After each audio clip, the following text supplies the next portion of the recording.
Whistle ஊதப்பட்டு விட்டது அப்படின்னு சொல்லி ட்வீட் போட்டிருக்கீங்க. பிரவீன் சக்கரவர்த்தி அவர்கள் விஜய்க்கு ஆதரவான ஒரு நிலைப்பாடை எடுக்கிறார். எல்லாமே சீரியஸா இருக்க வேணாங்க அரசியல்ல, நாங்களும் கொஞ்சம் கொஞ்சம் அப்பப்ப ஜோக் அடிக்கிறோம். ஏன் விஜயை சந்திச்சீங்க அப்படின்ற ஒரு கேள்வி இதுவரை முன்வைக்கப்படல. கேள்வியே வரல. இந்த 17ஆம் தேதி மீட்டிங் திரு எல் முருகனோட மினிஸ்ட்ரி சென்சார் போர்டு எப்படி பயன்படுத்துறாங்க, இவங்க ஜனநாயகனா இருக்கலாம், வேற ஏதாவது கதாநாயகனா இருக்கலாம், என்ன வேணா இருக்கலாம். ஆனா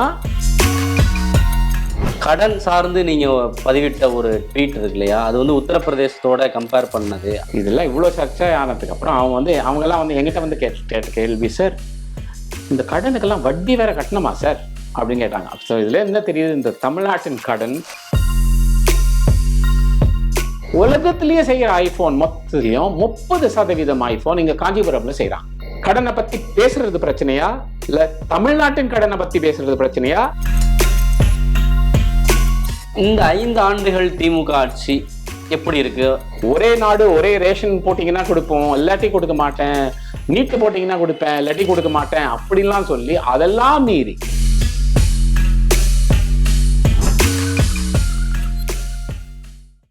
வாழ்வில் வளம் தரும் வசந்த பஞ்சமி நன்னாள் அன்று தங்கமயில் வாங்க சிறப்பு சலுகைகளை அள்ளிட்டு போங்க. விகடன் நேயர்களுக்கு வணக்கம். இன்றைய சிறப்பு நேர்காணல்ல காங்கிரஸ் கட்சியினுடைய டேட்டா பிரிவு தலைவர், ப்ரொஃபஷனல் காங்கிரஸ் பிரிவினுடைய தலைவர் திரு பிரவீன் சக்கரவர்த்தி அவர்கள் தான் சந்திக்க இருக்கிறோம்.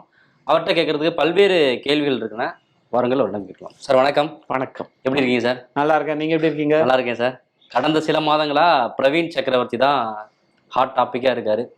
அதுவும் குறிப்பாக காங்கிரஸ் கட்சி திமுக கூட்டணிக்குள்ள மிகப்பெரிய குழப்பங்கள் ஏற்பட்டதுக்கு பிரதான காரணம் அப்படின்னு சொல்றாங்க. செப்டம்பர் 22 விகடனுக்கு ஒரு பிரத்யேக நேர்காணல் கொடுத்துருந்தீங்க. அதில் தான் வந்து முதன்முறையாக வந்து அதிக சீட்டு வேணும், ஆட்சியில் பங்கு வேணும், இப்படி பல்வேறு கருத்துக்களை தெரிவிச்சிருந்தீங்க. அன்றைய காலகட்டத்தில் இது சாத்தியமா, ஏன் இப்படி ஒரு குரல் எழுது அப்படின்ற விவாதங்கள் இருந்துச்சு. ஆனால் அதை தொடர்ந்து அதற்கு பிறகு பல மாதங்களாக அந்த ஒரு கோரிக்கை தான் தொடர்ந்து முன்வைக்கப்பட்டு இருக்கு. இப்போ சமீபத்தில் டெல்லியில் மீட்டிங்லாம் முடிச்சுட்டு வந்திருக்கீங்க. அந்த கருத்தை இன்னும் அப்படியே தான் இருக்கா உங்கள்கிட்ட? செப்டம்பர்ல எனக்கு நல்ல ஞாபகம் இருக்கு, உங்ககிட்ட பேட்டி கொடுத்தது. அப்போ வந்து சில தொண்டர்கள், கட்சி தொண்டர்கள் சிலர் கோரிக்கை வச்சாங்க. அதெல்லாம் சாத்தியமான ஒரு கேள்வி எழுப்பப்பட்டது. அதுக்கு நான் சொன்னது, தமிழ்நாடு காங்கிரஸ் கட்சியை பலப்படுத்துவதற்காக தொண்டர்களின் கோரிக்கை, அவங்க கோரிக்கை வைக்கிறது அவங்களோட உரிமை அப்படின்னு சொன்னோம். ஸோ அதுதான் கடந்த ஒரு 4 மாதங்களாக அந்த கோரிக்கை தான் இன்னும் மேலே மேலே இன்னும் நிறைய பேர் வந்து அந்த கோரிக்கையை வச்சு வெளியே வச்சு அந்த குரல் எழுப்பப்பட்டது. நீங்கள் சொன்ன மாதிரி டெல்லியில் எங்கள் கட்சியின் தலைமை கடந்த 17ஆம் தேதி ஒரு கிட்டத்தட்ட 42 தலைவர்கள் தமிழ்நாடு காங்கிரஸிலிருந்து அழைத்து கிட்டத்தட்ட ஒரு 4 மணி நேரம் அவங்களோட ஒன் மீட்டிங்ல கருத்து கேட்டு அவங்க கருத்து பதிவு பண்ணாங்க. யாரு குறித்து? 2026 தேர்தல் மற்றும் தமிழ்நாடு காங்கிரஸ் குறித்து. அந்த ஒன் மீட்டிங்ல யார் இருந்தாங்க? ஆல் இண்டியா காங்கிரஸ் தலைவர் திரு மல்லிகார்ஜுன கார்கே அவர்கள், எங்கள் தலைவர் திரு ராகுல் காந்தி அவர்கள், திரு கேசி வேணுகோபால் அவர்கள், தமிழ்நாட்டின் பொறுப்பாளர் திரு கிரீஷ் சோடங்கர் அவர்கள். இவங்க 4 பேர் தான் இருந்தாங்க அங்க அந்த ஒன் மீட்டிங்ல. அதுக்கப்புறம் ஒவ்வொருத்தரா போய் அவங்க கருத்து தெரிவித்தாங்க. ஸோ என்ன கருத்து தெரிவிக்கணுமோ அது எல்லாருக்கும் சுதந்திரமாக அவங்க கருத்து தெரிவிச்சிட்டாங்க. இனிமேலேருந்து காங்கிரஸ் கட்சியின் தலைமை, டெல்லி தலைமை எல்லா கருத்தையும் கேட்டதுக்கு அப்புறம் அவங்க முடிவு எடுப்பாங்க. தனிப்பட்ட வகையில 1 to 1 கருத்து கேட்டது இதுதான் முதன்முறை. அதுவும் கூட்டணி ஸ்ட்ராங்கா இருக்கு அப்படின்னு ஒரு பக்கம் சொல்லிக்கிட்டு இருக்கக்கூடிய சூழல்ல இப்படியான கருத்து கேட்பு கூட்டம் நடத்தப்பட்டிருக்கு. இதை வந்து எப்படி புரிஞ்சுக்கிறது? என்னை பொறுத்த வரைக்கும் கடந்த 30-40 ஆண்டு காலத்துல இதுதான் மேபி ஃபர்ஸ்ட் டைம் இந்த மாதிரி ஒரு ஒன் இவ்வளோ கிட்டத்தட்ட 40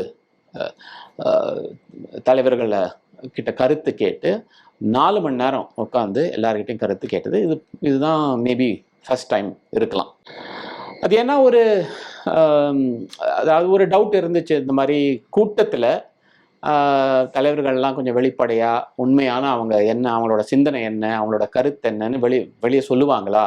ஏன்னா யாராவது சொன்னால் அது மற்றவங்க அது வந்து வெளியே லீக் ஆகுமா, வேறு யாருக்கிட்ட போயிடுமா, இந்த மாதிரி இவங்க எங்களுக்கு சாதகமாக சொன்னாங்க இல்லை எதிர்த்து சொன்னாங்க அப்படின்ற போயிடுமா, அந்த ஒரு பயம் இருந்தது.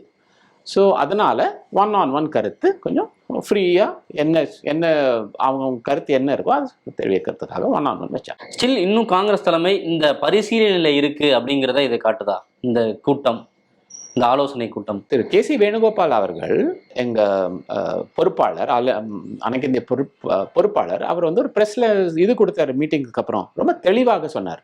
எல்லாருடைய கருத்தும் கேட்டோம், நாங்கள் இன்னும் சிந்திச்சு எல்லாரும் கருத்தையும் எடுத்துட்டு என்ன முடிவு எடுக்கணுமோ நாங்கள் எடுப்போம் அப்படின்னு.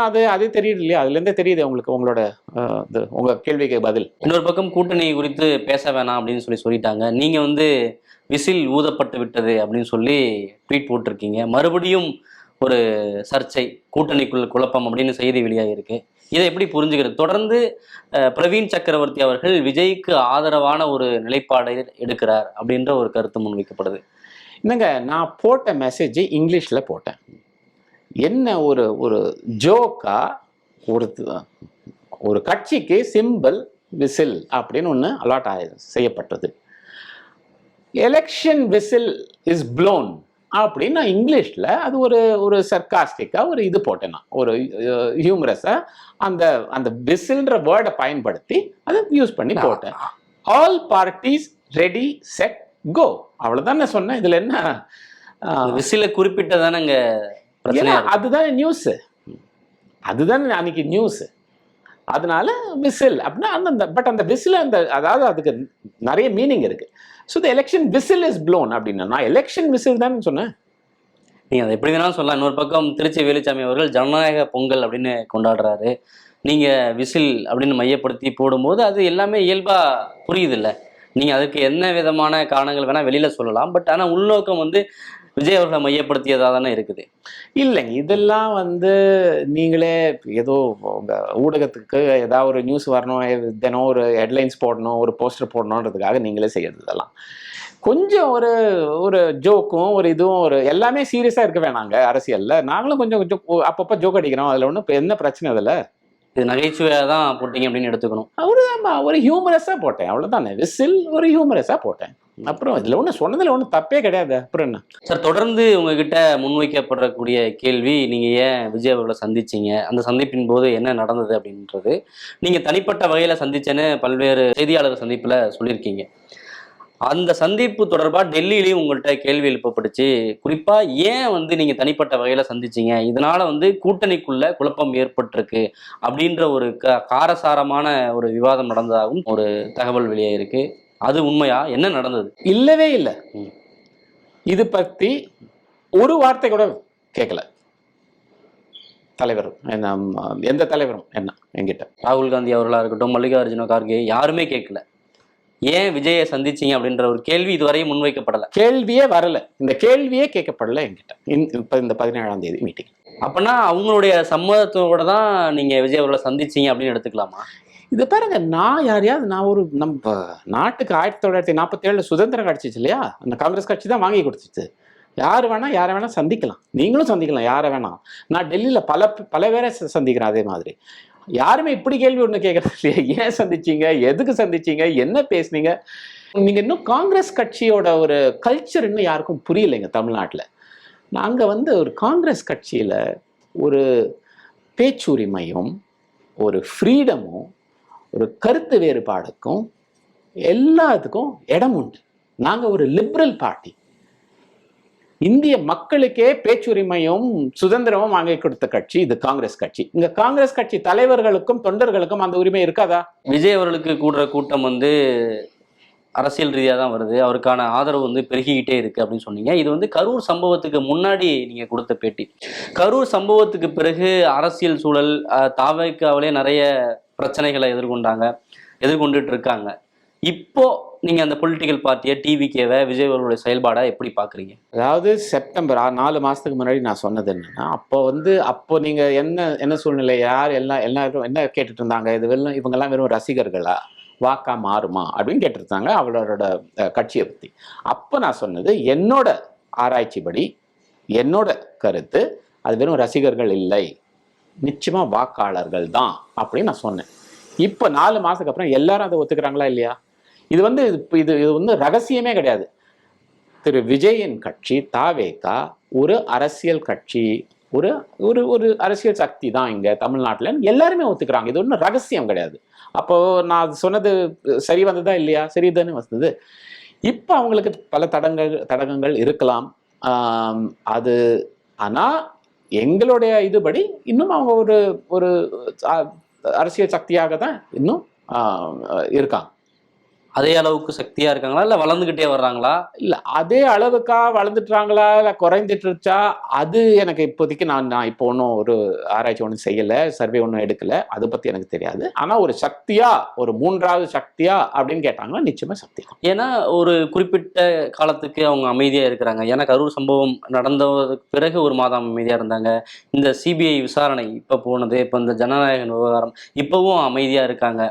இப்படியான சூழல்ல அவங்க ஒரு அரசியல் ரீதியான எந்த நகர்வுகளையுமே எடுக்கல அப்படின்ற ஒரு குற்றச்சாட்டு தொடர்ந்து முன்வைக்கப்படுது.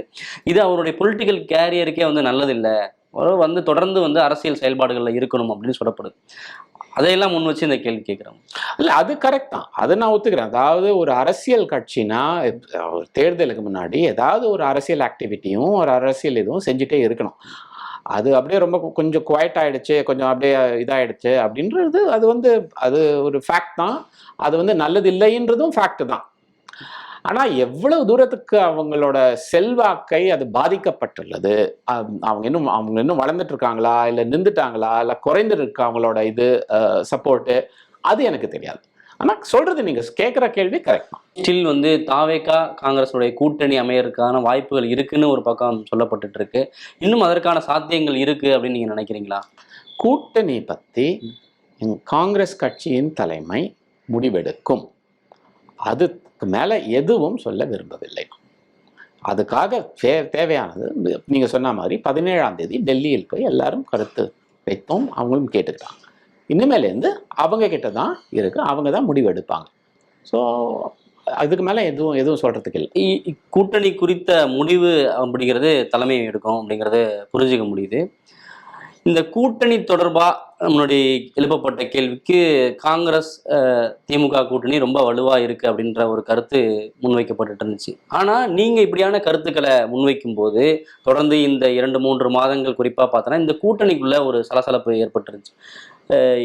என்டிஏ கூட்டணி அந்த அளவுக்கு வலுவா இல்லை அப்படின்ற ஒரு கருத்து தொடர்ந்து இருந்துச்சு. ஆனா அவங்க இப்ப முன்னாடி ரேஸ்ல போயிட்டு இருக்காங்க. பிரதமர் அவர்கள் வராரு, இன்னைக்கு வந்து எல்லா கூட்டணி கட்சி தலைவர்களையும் வந்து மேடையேற்றி அந்த நிகழ்ச்சி நடக்க போகுது.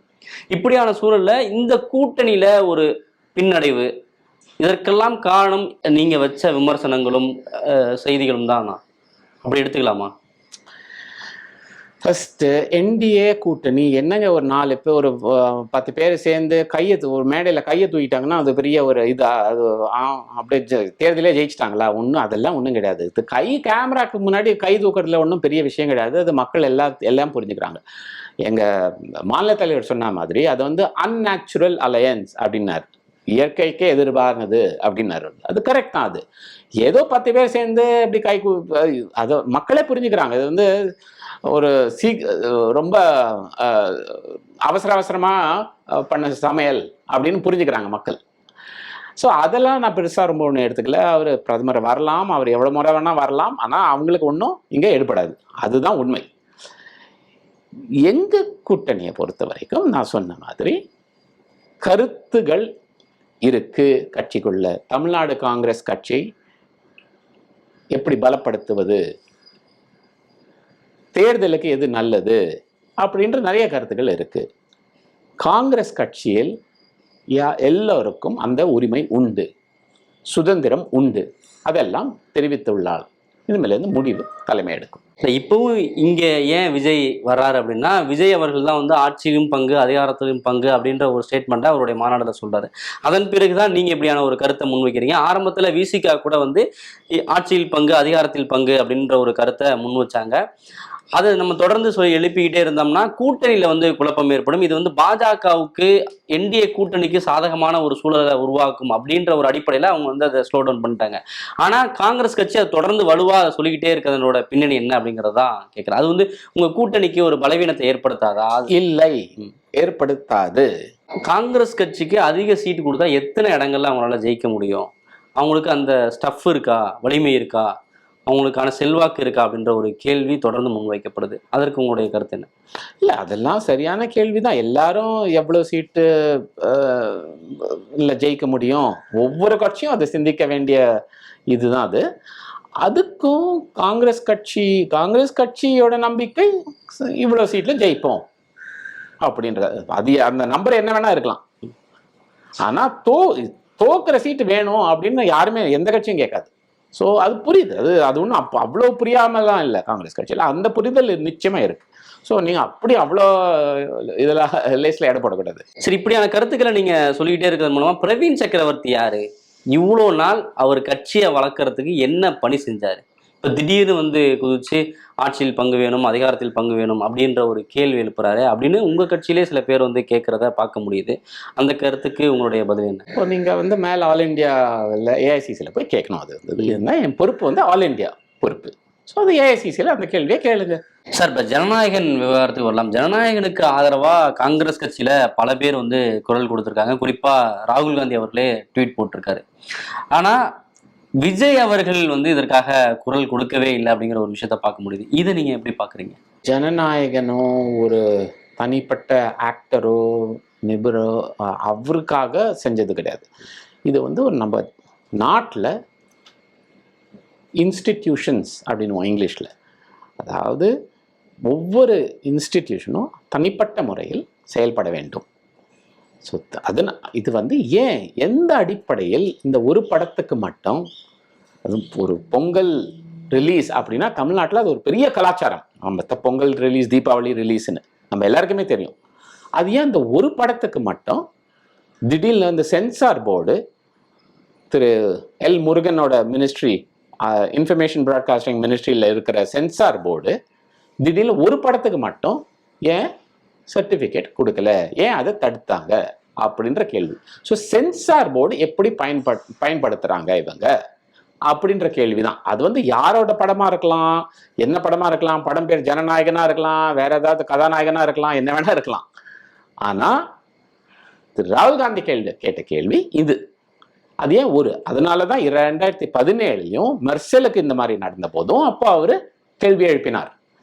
ஸோ அவர் திருப்பி சொல்றது என்ன, நம்ம நாட்டில் இன்ஸ்டிடியூஷன்ஸ் அப்படின்னு இருக்கு. அதாவது இது சுப்ரீம் கோர்ட்டு, ஜுடிஷரி எடுத்துக்கங்க, தேர்தல் ஆணையம் எடுத்துக்கங்க, மீடியா, இந்த மாதிரி, அப்புறம் இது பிஸ்னஸ், இவங்க ஐஏஎஸ் ஆஃபீஸர்ஸ், அந்த இது, அப்புறம் அரசாங்கம், அப்புறம் இப்போ வந்து சென்சார் போர்டு, இது எல்லாம், அப்புறம் ஐடி, சிபிஐ, இடி, இதெல்லாம் ஏன் தேர்தல் ஆயுதமாக பயன்படுத்துகிறார்கள் அப்படின்ற கேள்விதான் திருப்பி எழுப்புறோம். தேர்தலில் சந்திக்கணும்னா, தேர்தலில் இது ஃபைட் பண்ணணும்னா, நீ களத்துல வந்து வாக்காளர்கிட்ட இது பண்ணுங்க. ஏன் இதெல்லாம் ஏன் பயன்படுத்துறீங்க ஆயுதமா அப்படின்ற கேள்விதான் வருது. இது பாஜகவுக்கு எதிராக எழுப்பப்பட்ட கேள்விதான், விஜய்க்கு ஆதரவா எழுப்பப்பட்ட குரல் இல்லை. நான் திருப்பி என்ன சொல்றேன், இது வந்து யார் வேணா இருந்திருக்கலாம். ஆனா அவர் வந்து அரசியல் இருக்காருன்றதுனால அவரோட மூவியை தடுத்துட்டாங்க. இது ஏன் தடுத்தாங்க? அவ்வளவு பயமா?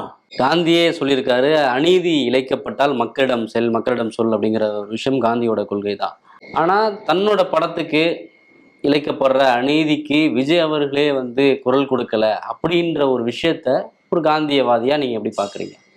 அதை நீங்க அவரை தான் கேட்கணும். அவரோட அவர் ஏன் ஏதாவது செய்யலை அப்படின்ற கேள்வின்றது அது அவரை தான் கேட்கணும். இப்போ ஆட்சியில் பங்கு, அதிகாரத்தில் பங்கு அப்படின்ற ஒரு கேள்வி எழுப்புறதன் மூலமா கூட்டணியில எந்த விதமான பாதிப்பும் ஏற்படுத்தாது அப்படின்ற நீங்க சொன்னீங்க. அதை கூட ஒரு வகையில புரிஞ்சுக்க முடியுது, காங்கிரஸ் கட்சியினுடைய வளர்ச்சி அப்படிங்கிற அடிப்படையில.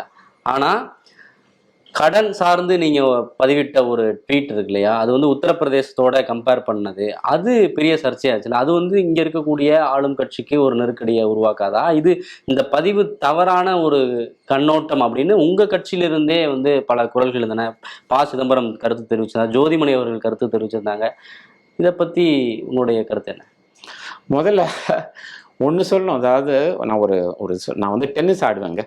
ஸோ நான் வந்து டென்னிஸ் ஆட போச்சு. அங்கே வந்து இந்த பால் பாய்ஸ் அப்படின்னு இருப்பாங்க, பசங்கள்லாம் சின்ன பசங்க தான், அவங்கெல்லாம் பால் பாய்ஸ். இதெல்லாம் இவ்வளோ சர்ச்சை ஆனதுக்கப்புறம் அவங்கெல்லாம் வந்து எங்கிட்ட வந்து கேட்ட கேள்வி, சார் இந்த கடனுக்கெல்லாம் வட்டி வேற கட்டணுமா சார் அப்படின்னு கேட்டாங்க. ஸோ இதில் என்ன தெரியுது, இந்த தமிழ்நாட்டின் கடன் ஒரு சாதாரண ஒரு வாக்காளருக்கு கூட இது வந்து அவங்க அறிவுரைக்கு வந்திருக்கு. அது ஆக்சுவலாக நல்லது தான்.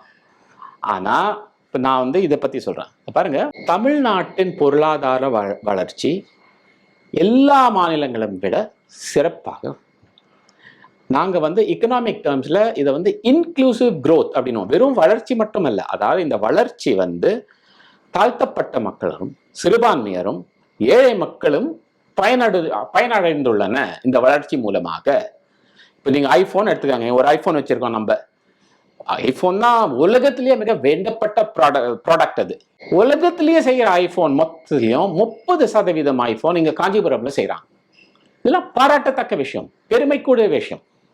ஸோ தமிழ்நாட்டின் பொருளாதார வளர்ச்சி ரொம்ப சிறப்பாக இருக்குது. இப்போ இந்த கடன் விஷயத்துக்கு வரும். நான் சொன்னது கடன். ஆனால் நான் என்ன போட்டேன், 2010 2025 இந்த 15 ஆண்டு காலம், 5 வருஷம் கிடையாது, 15 ஆண்டு காலத்தில் ஆர்பிஐயோட ரிப்போர்ட்டை வச்சு நான் சொன்னது, தமிழ்நாட்டின் கடன் 10 மடங்கு, கிட்டத்தட்ட 10 மடங்கு அதிகமாகி உள்ளது. இதே டைம்ல நீங்க பர் கேபிட்டா ஜிடிபி அப்படின்னுவாங்க, அதாவது இந்த ஜிடிபி 4 மடங்கு தான் அதிகமானது. இந்த 10 மடங்கு அதிகமானது எல்லா மற்ற மாநிலங்களோட தமிழ்நாட்டின் வளர்ச்சி தான், கடன் வளர்ச்சி தான் மிகவும் அதிகம் அப்படின்னு. இப்போ எனக்கு ஒண்ணு புரியல. இப்போ நீங்க சர்ச் செய்யறீங்க, என்ன பிரச்சனை, என்ன கடன் பிரச்சனையே கிடையாதா, இல்ல கடனை பத்தி பேசுறது பிரச்சனையா, இல்ல தமிழ்நாட்டின் கடனை பத்தி பேசுறது பிரச்சனையா, இல்ல யூபியோட கம்பேர் பண்றது பிரச்சனையா, எனக்கு புரியல. ஆனா நான் சொன்னது மாதிரி 10 மடங்கு அதிகமாகி உள்ளது, ஜிடிபி 4 மடங்கு அதிகமாகுது, இந்த வளர்ச்சி மிகவும் அதிகம். அது மட்டும் இல்லை, வட்டிக்கு வருவோம். இந்த கடன் எடுத்தோம், வட்டி கொடுக்கணும். இப்போ வருவாயில், தமிழ்நாட்டின் அரசாங்கத்தின் வருவாயில் 21% வெறும் வட்டி கட்டுறதுக்காக போகுது. 21%, அதாவது ஒரு 100 ரூபாய் வந்துச்சுன்னா அதுல 21 ரூபாய் வெறும் வட்டி கட்டுறதுக்கே போகுது. இது வந்து எல்லா மாநிலத்தோடையும் பஞ்சாப், ஹரியானா அடுத்தது தமிழ்நாட்டில் தான் அதிகம். இதை வந்து ஆர்பிஐ டேட்டா இதை எடுத்து சொன்னோம். நீங்க வந்து திரு சிதம்பரம் அவர் நான் ரொம்ப மரியாதை வச்சிருக்கேன் அவர் மேல. நான் உறுதியா சொல்றேன், அவர் என்ன சொன்னாலும் எனக்கு தெரியாது, ஆனா உறுதியா சொல்றேன், கடன் அளவு பிரச்சனை இல்லை அப்படின்னு சொல்லியிருக்க மாட்டார். அவரின் கருத்துல எனக்கு உடன்பாடு இல்லை அப்படின்னாரு. ஏன்னா பொருளாதார வளர்ச்சி அப்படின்னு பார்க்கும்போது நிதி ஆயோக் அறிக்கையிலேயே கூட வந்து தமிழ்நாடு தான் முதல் மாநிலமா வந்திருக்கு கடந்த ஆண்டு வெளியிட்ட அறிக்கையில. அதுதான் இருக்கும்போது அதையெல்லாம் சொல்லாம வெறும் கடனை மட்டும் முன்னிறுத்துறது அப்படிங்கிற ஒரு விஷயம் இருக்குல்ல, அது எந்த நோக்கத்துக்கானது அப்படிங்கிறது தான். அதான் இது வந்து தவறு. தமிழ்நாட்டின் வளர்ச்சியை பாராட்டி நான் கிட்டத்தட்ட ஒரு 10 கட்டுரை எழுதியிருக்கேன். 10 கட்டுரை, அதுவும் வெறும் வளர்ச்சி கிடையாது. நான் சொன்ன மாதிரி இன்க்ளூசிவ் growth, சிறுபான்மையர், தாழ்த்தப்பட்ட மக்கள், ஏழை மக்கள் பயனடைந்துள்ளார்கள். குஜராத், மகாராஷ்டிரால இதெல்லாம் அவங்க வளர்ச்சி இருக்கலாம், ஆனா இன்க்ளூசிவ் growth இல்லை. இதெல்லாம் நான் பாராட்டி அட்லீஸ்ட் 10 கட்டுரை எழுதியிருக்கேன். இப்ப இந்த இது வந்து டேட்டா, இது வந்து வெறும் கடன். இந்த இஷ்யூ வந்து கடனை பத்தி ஒரு இஷ்யூ வந்துச்சு. சார் இப்ப இந்த நீங்க சொன்ன மாதிரி இந்த இன்க்ளூசிவ் growthக்கு தானே கடன் வாங்கியிருப்பாங்க. இது இப்ப நம்ம கடனை மட்டும் தனியா பிரிச்சு பேசுறதுன்றது சரியா இருக்குமான்றதா? இது பாருங்க, இது கொஞ்சம் இதெல்லாம் எக்கனாமிக்ஸ் கொஞ்சம் பார்த்து பேசணும் நம்ம. இது வெறும் வளர்ச்சிக்காக தான் கடன் தேவை அப்படின்னா இப்போ மற்ற மாநிலங்களுக்கெல்லாம் வளரலையா, மற்ற மாநிலங்கள்லாம் கடன் இல்லையா, மற்ற நாடுகள்லாம் வளரலையா, மற்ற நாடுகள்லாம். அதனாலதான் சொல்றேன், கடன் எவ்வளவு வளர்ந்திருக்கு, பொருளாதாரம் எவ்வளவு வளர்ந்திருக்கு. 10 மடங்கு வளர்ந்தது, 4 மடங்கு வளர்ந்திருக்கு. இது வந்து இது பாருங்க எப்பவுமே ஃபர்ஸ்ட். அப்புறம் நான் இன்னொரு கேள்வி கேட்கிறேன். கர்நாடகா, தெலுங்கானா இந்த மாநிலங்களின் ஃபைனான்ஸ் எல்லாம் நான் ஆராய்ச்சி அதுக்கும் கருத்து சில முறை எதிராக சொல்லியிருக்கேன். இந்த 2 மாநிலத்திலையும் காங்கிரஸ் ஆட்சி. அப்ப யாரும் ஒன்றும் சொல்லவே இல்லையே. இதெல்லாம் உண்மை. ஏதாவது இது வந்து நம்ம சொல்றதுன்னா டேட்டா மூலமாக இது ஒரு உண்மை. இந்த ஒரு ப்ராப்ளம் இருக்குன்னு உண்மையா இது பண்ண தெரிஞ்சாதான் நம்ம அதுக்கு என்ன செய்யலாம் அப்படின்னு சொல்லுவோம். அதனால இதுல என்ன அதாவது நீங்க திருப்பி அதே தான் வரேன். இது சொல்லக்கூடாது, அது சொல்லக்கூடாது, இதை முடக்குறீங்க, அது ஏன் தமிழ்நாட்டில் மட்டும் ஏன் இது? தெலுங்கானா இதே காங்கிரஸ்க்குன்னா இது வந்து காங்கிரஸ் கட்சி இருந்த போது நான் சொல்லியிருக்கேன். அது எல்லாருக்குமே தெரியும், வெளிப்படையா சொல்லியிருக்கு.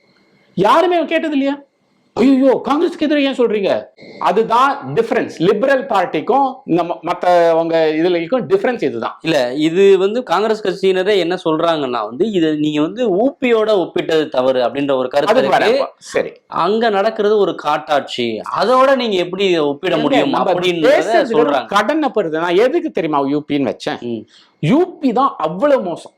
2010 2025 நான் கம்பேர் பண்ணும்போது 2010 மிக அதிகமாக கடன் உள்ள இருந்த மாநிலம் யூபி. யூபி தான் ஒரு நம்ம நாட்டிலே ஒரு மோசமாக ஒரு இந்த கடன் சூழ்நிலையில மோசமாக இருந்த அந்த. அதனாலதான் யூபியோட கம்பேர் பண்ணுது. ஏன்னா இப்ப யூபி நம்பர் 2 ஆயிடுச்சு, நம்ம நம்பர் 1 ஆயிட்டோம் இந்த கடன் விஷயத்துல. ஸோ அதனால இது வந்து நீங்க வந்து வெறும் இந்த கடனை பத்தி ஏன் அவ்வளவு என்ன இதுல என்ன ஒரு இதுன்னு புரியல. வளர்ச்சி நல்லது, இன்க்ளூசிவ் growth. ஐபோன் செய்யறோம், இங்க உற்பத்தி செய்யறோம், ரொம்ப மிக பாராட்டத்தக்க விஷயம், கூடிய விஷயம் எல்லாம் இருக்கு. கடனும் அதிகமாகிட்டு இருக்கு. கடனும் இருக்கு, அதை புரிஞ்சுக்கணும். அதுக்காக என்ன சொல்யூஷன் என்னன்னு பார்க்கணும். இதை வந்து நம்ம அட்டென்ஷன்ல விட்டுறக்கூடாது அப்படின்றது நம்ம கவனத்தில் நம்ம கவனம் செலுத்தணும் அப்படின்றதுதான் என்னோட நான் சொன்னேன். சார் இந்த கடன் விவகாரத்துல ஒரு சின்ன புரிதலுக்காக ஒரு கேள்வி சார். இப்போ நீங்க இதுக்கு முன்னாடி பேசும்போது ஜிஎஸ்டி நம்ம கட்டுற ஜிஎஸ்டி நமக்கு எவ்வளோ, ஒரு 100 ரூபாய் கட்டுறோம் நமக்கு எவ்வளோ திரும்ப வருது, மற்ற மாநிலங்களுக்கு எவ்வளோ போகுது அதுல இருந்து அப்படின்னு சொல்லி ஒரு டேட்டா வெளியிட்டு இருந்தீங்க. அதன் அடிப்படையில் பார்த்தா நம்ம கட்டுற ஜிஎஸ்டி தொகை மற்ற மாநிலங்களுக்கு, வட மாநிலங்களுக்கு அதிகமாக போகுது. குறிப்பா ஊபி போன்ற மாநிலங்களுக்கு அதிகமாக, பீகாருக்கு அதிகமாக போகுது அப்படின்னு. மத்திய அரசு போதுமான நிதியை தமிழகத்துக்கு கொடுக்கல, இது மாதிரி ஜிஎஸ்டி உள்ளிட்ட பங்கும் வந்து மற்ற மாநிலங்களுக்கு அதிகமாக போகுது அப்படிங்கிறத பார்க்க முடியுது. இந்த 2 காரணங்களை முன் வச்சு அவங்க கடன் அளவு கம்மியாகிறதும் நாம கடன் அதிகமாகிறதும் அப்படின்னு எடுத்துக்கலாமா? அப்படி ஒரு வாதமும் முன்வைக்கப்படுது பொதுவெளியில. அதை அப்படி புரிஞ்சுக்கலாமா அப்படின்றது என்னோட கேள்வி. இல்லை, அது மிகவும் தவறு. ஃபர்ஸ்ட் நான் சொன்னது வந்து வெறும் ஜிஎஸ்டி. எல்லா டாக்ஸும் சேர்ந்து நம்ம 100 ரூபாய் கொடுத்தோம்னா ஒன்றிய அரசுக்கு நமக்கு திருப்பி 30 ரூபா தான் வருது. ஆனால் மற்ற மாநிலங்கள் பீகார், மத்திய பிரதேஷ், யூபிக்கெல்லாம் 500 ரூபாய் 400 ரூபான்னு போகுது. அது வந்து தெரிஞ்சு செய்யறது. ஏன்னா அந்த மாநிலங்கள்லாம் கொஞ்சம் பின்தங்கி இருக்காங்க, அவங்க வளர்ச்சிக்காக ரொம்ப அதிகமாக கொடுக்கணும் அப்படின்னு. இது எப்படி இன்கம் டேக்ஸ்ல பணக்காரங்க கிட்ட டாக்ஸ் வாங்கி நம்ம ஏழைகளுக்கு கொடுக்குறோமோ அந்த மாதிரி மாநிலங்கள் இதுல நம்ம செய்யணும். ஆனா இது எவ்வளவு தூரத்துக்கு செய்யலாம், எவ்வளவு நாளுக்கு செய்யணும், இன்னும் இந்த இது கேப் எவ்வளவு பெருசா இருக்கணும்ன்ற கேள்வி நான் அப்ப எழுப்பினேன். அதுக்கும் கடனுக்கும் சம்பந்தம் கிடையாது. ஏன்னா அது வந்து எப்பவுமே அது வந்து இப்ப புதுசா வந்தது கிடையாது. அது எப்பவுமே அப்படிதான் அந்த ரூல். நம்ம நல்லா இந்த மகாராஷ்டிரா, தமிழ்நாடு, கர்நாடகா, குஜராத் அவங்க வளர்ச்சி கொஞ்சம் நல்லா இருக்கு. பீகார், யூபி, மத்திய பிரதேஷ்ல கொஞ்சம் பின்தங்கி இருக்கு. இவங்க கிட்ட இருந்து எடுத்து அவங்க கொடுப்போம் அப்படின்றது இது ஒன்றும் புதுசு கிடையாது. கிட்டத்தட்ட 40-50 வருஷமா இதான் நடந்துட்டு இருக்கு நம்ம நாட்டில். ஸோ அதனால நான் சொல்றது கடன் வளர்ச்சி, இந்த 15 வருஷத்தில் கடன் வளர்ச்சி அதுக்கும் இதுக்கும் சம்பந்தம் கிடையாது. இந்த வளர்ச்சி குறையலாமா, அங்கே இப்ப அந்த ரூலை திருப்பி மாத்தி இல்ல ஒவ்வொரு 100 ரூபாய்க்கு நம்ம 100 ரூபாய் திருப்பி வாங்கணும் அப்படின்னா நமக்கு இந்த இது கடன் வளர்ச்சி கம்மி ஆகலாம். ஆனா அது இப்ப வந்து ரூல் கிடையாது. இல்ல அது ஒரு காரணமா இருக்குமான்னு நான் கேட்கிறேன். ஏன்னா நம்மளுக்கு வளர்ச்சி நிதி குறைவா இருக்கிறதுனால தானே கடன் வாங்க வேண்டிய தேவை இருக்கும். இப்ப அங்க வளர்ச்சி நிதி அதிகமா இருக்கு. கூடுதலா நம்மளுக்கு மத்திய அரசு தர வேண்டிய பணம் வந்து தரமாட்டாங்க அப்படின்ற ஒரு குற்றச்சாட்டை தொடர்ந்து தமிழக அரசு முன் வைக்கிறாங்க. இதையெல்லாம் முன் வச்சு அதை கேட்கிறேன். இதெல்லாம் ஒரு காரணமா இருக்குமா? இல்ல நம்முடைய தமிழக வருவாயை அதிகப்படுத்தாத ஒரு காரணமா இருக்குமா? இல்ல காரணம்னு பாத்தீங்கன்னா, நீங்க எக்கனாமிக் டேர்ம்ஸ்ல பாத்தீங்கன்னா, ஃபர்ஸ்ட் இது வந்து வருவாய் அதிகமாக்கலாம். அது நிச்சயமா அது இருக்கு. அதாவது ரெவென்யூ சைடு அப்படின்னுவாங்க. ஏன்னா இன்னொரு பக்கம் நம்ம பொருளாதார வளர்ச்சி சிறப்பா இருக்குன்னு சொல்றோம். பொருளாதார வளர்ச்சி சிறப்பாக இருக்கு. அதுல இருந்து என்ன தெரியுது? இதனால கடன்னாலதான் பொருளாதார வளர்ச்சி கிடையாது. அதுக்கும் இதுக்கும் சம்பந்தம் கிடையாது. என்னன்னா பொருளாதார வளர்ச்சி சிறப்பாக உள்ளது, கடன் வளர்ச்சியும் அதிகமாக உள்ளது. இதுதான் ஃபேக்ட்ஸ் ரெண்டும். இது ஏன்? இதுக்கு என்ன செய்யலாம்? வருவாய் அதிகமாக்கணுமா? ஆமாம். நம்ம செலவு கம்மி செய்யணுமா? ஆமாம். ஒன்றிய அரசு கிட்டேந்து அதிகமாக வாங்கலாமா? அது ஒரு பெரிய டிபேட். அது நாடு வெறும் தமிழ்நாட்டுக்கு மட்டும் கிடையாது. ஏன்னா இந்த ரூல் வந்து எல்லா மாநிலங்களுக்கும் உண்டு. அது ஒரு பெருசா டிபேட் செஞ்சு அதுக்கு டிஸ்கஷன் வச்சுக்கலாம். ஒன்றும் பிரச்சனை கிடையாது. அதை வேணா நம்ம விவாதிக்கலாம். ஒன்றும் பிரச்சனை இல்லை. ஆனா இப்போதைக்கு இது இப்படி நடந்துட்டு இருக்கு. ஏன்னா பஞ்சாபும் இதே பிரச்சனை தான். பஞ்சாபுக்கும் கடன் வளர்ச்சி ரொம்ப அதிகமா போச்சு. இவ்வளவு இல்லைன்னாலும் அவங்களும் கிட்டத்தட்ட 22% அவங்களோட வருவாயில வட்டி ஒன்றை கட்டுறாங்க. அதுவும் பெருது. அதுவும் கடந்த 15 வருஷத்துல தான் நடந்தது. ஆகையால் அவங்களும் இந்த மாதிரி யோசிச்சுட்டு இருக்காங்க, இதை எப்படி கம்மி செய்யலாம். அவ்வளவுதான். இது வந்து டெக்னிக்கல் மேட்டர். இதை வந்து ஒரு டெக்னிக்கல் இஷ்யூவா பார்க்கணும். ஸோ இதை ஒரு பொலிட்டிக்கலா ஆக்கிட்டு இது தவறான ஒரு மெசேஜ் எடுத்துட்டு போக கூடாது. டெக்னிக்கல் அப்படிங்கும்போது ஜோதிமணி அவர்கள் குறிப்பிட்ட ஒரு விஷயம் தான் இது. வந்து கல்வி, சுகாதாரம், தொழில் வளர்ச்சி, அதற்கான முதலீடு, இதெல்லாம் இன்க்ளூசிவா தான் இந்த விஷயத்த பார்க்க வேண்டியிருக்கு. தனிப்பட்ட கடனா பார்க்கக்கூடாது அப்படின்ற ஒரு ஸ்டேட்மெண்ட் அவங்க சொல்லியிருக்காங்கல்ல.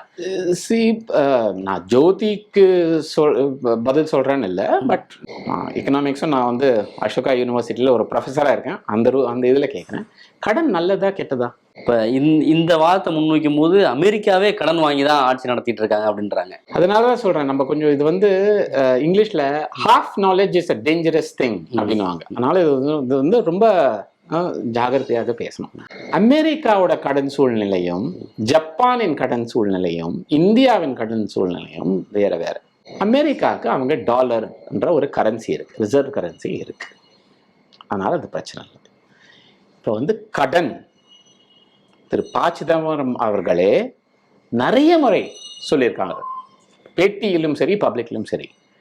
அவர் இன்ஃபேக்ட் நான் சொல்லியிருக்காரு, நான் நிதி அமைச்சராக இருந்த போது எனக்கு நான் கத்துக்கிட்ட முதல் பாடம், கடன் அதிகமாக வளரக்கூடாது.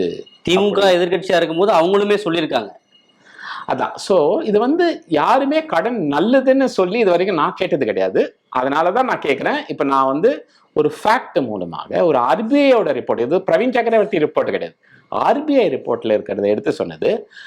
அதை வந்து கொஞ்சம் சீரியஸா எடுத்து என்ன செய்யலாம்ன்ற ஒரு விவாதம் வரணுமே தவிர, கடன் நல்லது, கடன் எடுத்தா பிரச்சனை இல்லை, கடன் 10 மடங்கு அதிகமானாலும் பிரச்சனை இல்லை அப்படின்னு சொல்றது ரொம்ப டேஞ்சரஸ். நம்ம மாநிலத்துக்கு டேஞ்சரஸ், இளைஞர்களுக்கு டேஞ்சரஸ், எதிர்காலத்துக்கு டேஞ்சரஸ். இந்த 15 வருடங்கள் அப்படின்னு சொல்லி நீங்க இதை சொன்னீங்க, ஒப்பிட்டு இருக்கேன் அப்படின்னு. இப்போ இந்த 5 ஆண்டுகள் திமுக ஆட்சி எப்படி இருக்கு, அதை மட்டும் தனியா சொல்லணும்னா எப்படி சொல்லுவீங்க?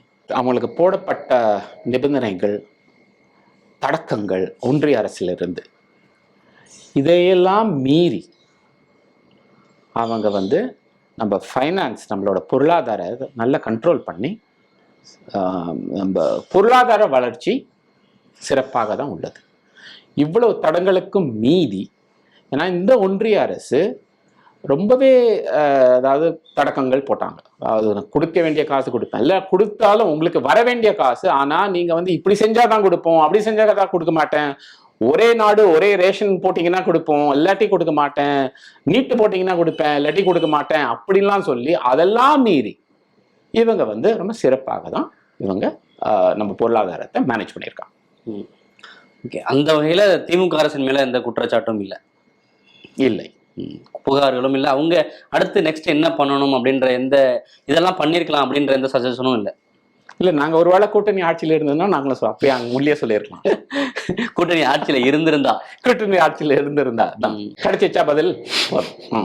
ஓகே சார், நிறைய தகவல்களை பகிர்ந்துட்டீங்க. உங்க நேரத்துக்கு நன்றி சார். நன்றி. நன்றி சார்.